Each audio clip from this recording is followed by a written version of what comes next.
আজকে আমি দু রকমের তরকারি রান্না করব। একটা হচ্ছে চিংড়ি মাছ দিয়ে পালং শাকের ঝোল, আর একটা পাঙ্গাস মাছ বাচ্চাদের জন্য। তো চলুন তাহলে শুরু করি। তো আমি এখানে পালং শাকগুলো পরিষ্কার করে ধুয়ে নিচ্ছি।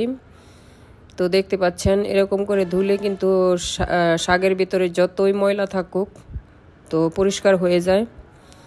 তো এরকম করে আমি 3-4 বার ধুয়ে নিব যাতে কোনো ময়লা না থাকে। তো দেখতে পাচ্ছেন আমি সুন্দর করে ধুয়ে নিচ্ছি। আমি মূলত শাক এরকম করে ধুয়ে নেই। তো এই তো আমি কয়েকটা আলুও দিয়েছিলাম, তো আলুগুলাও ধুয়ে নিচ্ছি। দেখতে পাচ্ছেন পরিষ্কার পানি বের হয়েছে। তো যাই হোক, এগুলো আমার ধুয়ে নেওয়া হয়ে গেছে। এখানে আমি আদা রসুন পেস্ট করে নিলাম।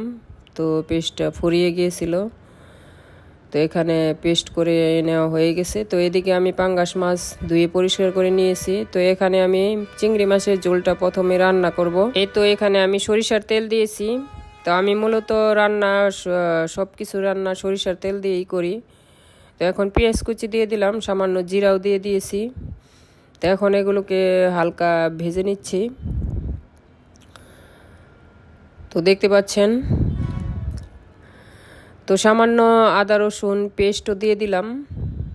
তো দিয়ে একটু নেড়েচেড়ে কাঁচা গন্ধটা চলে যাওয়া পর্যন্ত আমি একটু করে নিলাম। তো যাই হোক, এখন আমি আলুগুলা দিয়ে দিলাম। প্রথমে আলুগুলা দিয়ে একটু নেড়েচেড়ে নিচ্ছি। তো এখানে আমি পরিমাণ মতো মরিচের গুঁড়া দিয়ে দিলাম, হলুদের গুঁড়া দিয়ে দিচ্ছি। তো এখন আমি মশলাগুলো দিয়ে আলু সহ ভালোভাবে কষিয়ে নেব। সামান্য পানিও দিয়ে দিয়েছি। তো এখন আলুটা কষানো মোটামুটি হয়ে গেছে। তো এই পর্যায়ে আমি দিয়ে দিলাম শাকগুলো। পালং শাক কিন্তু স্বাস্থ্যের জন্য খুবই উপকারী, আপনারা তো জানেন। তো বেশি বেশি পালং শাক খাবেন।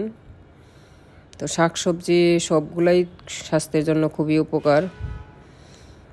তো এই তো আমার শাক দিয়ে তারপর আমি একটু ঢেকে দিলাম। তো এদিকে যে ছোট ছোট চিংড়ি মাছও দিয়ে দিলাম।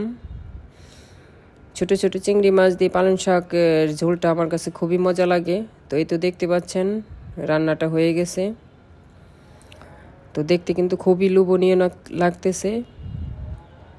তো যাই হোক, এখানে আমি পাঙ্গাস মাছটা ভুনা করে নেব। এখন ভুনা বলতে তরকারি রান্না করব একটু সবজি দিয়ে। তো এখন পাঙ্গাস মাছটা ভেজে নিচ্ছি। তো পাঙ্গাস মাছ মূলত ভেজেই আমি রান্না করি। তো এই তো পাঙ্গাস মাছ প্রায় ভেজে নেওয়া হয়ে গেছে। তো এখন আমি রান্নাটা বসিয়ে দেব।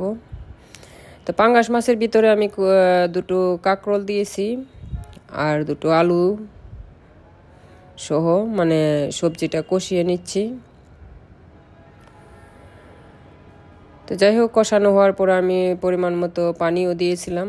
তো এই পর্যায়ে ঝোল ফুটে উঠেছে, আমি মাছগুলো দিয়ে দিচ্ছি। আজকের ভিডিওটা আপনাদের কাছে কেমন লাগলো অবশ্যই কমেন্টের মাধ্যমে জানাবেন। আর ভালো লাগলে লাইক শেয়ার করে দেবেন আর সাবস্ক্রাইব করে চ্যানেলের পাশেই থাকবেন। আজকের মতো বিদায় নিচ্ছি। আল্লাহ হাফেজ।